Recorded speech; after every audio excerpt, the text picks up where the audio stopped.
ya pili tutawasaidia, tutatumika bega kwa bega.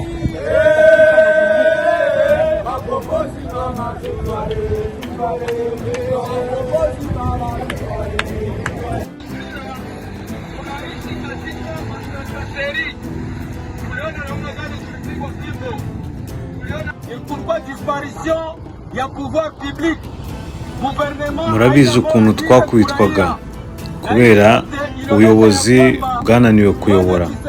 Biragaragara ko Tshisekedi adashoboye kuyobora Repubulika Iharanira Demokarasi ya Kongo. Niyo mpamvu uyu munsi turishimye.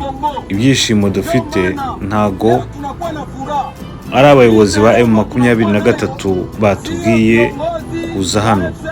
Ni icyemezo cyacu nk'abana ba Uvira, kubera ko dufite umunezero wo gutabarwa. Baratubeshye ngo Uvira ntabwo izafatwa, none Uvira yarafashwe. Noneho kiriya gifaransa bavugaga cyari igishinwa. Uvira yarafashwe. Batubwiye ko badapfa, ariko bumvise igitutu n'amasasu ya M23. Igisirikare cy'abatabazi b'impinduramatwara bariruka. Twebwe turi abahamya, twe abana ba Uvira. Guhera ingabo za M23 z'impinduramatwara zigera hano Uvira, nta masasu avuga, imodoka ntago zajyaga Bukavu. Uyu munsi abantu barajya i Bukavu. Murahura n'umusirikare ntacyo kuvugisha, nta nubwo ugira ubwoba. Umusirikare ntacyo kuvugisha, bivuze ko twabohowe. Ese dukeneye guha amashyi uko kubohora, kwibohora? Mukome mu mashyi.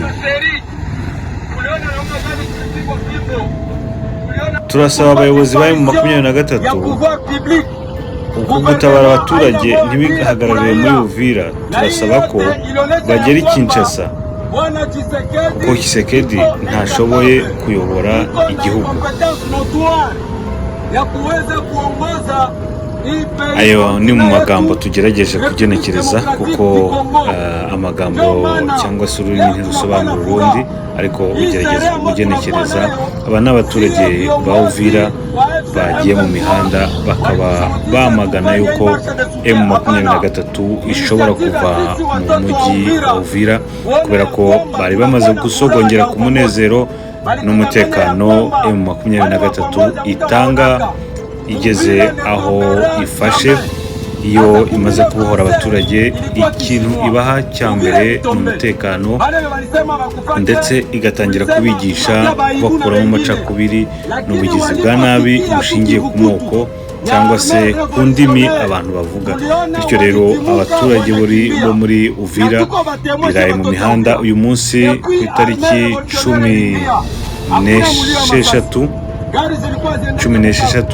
z'ukwezi kwa 12 2025, maze bamagana yuko AFC M23 iva mu mujyi wa Uvira. Ubwo M23 yo yari yatangaje ko ishobora kuva mu mujyi wa Uvira ikajya mu nkengero zawo, kubera ko yabisabwe na Leta Zunze Ubumwe za Amerika, kubera ko bari bakiri mu biganiro i Doha.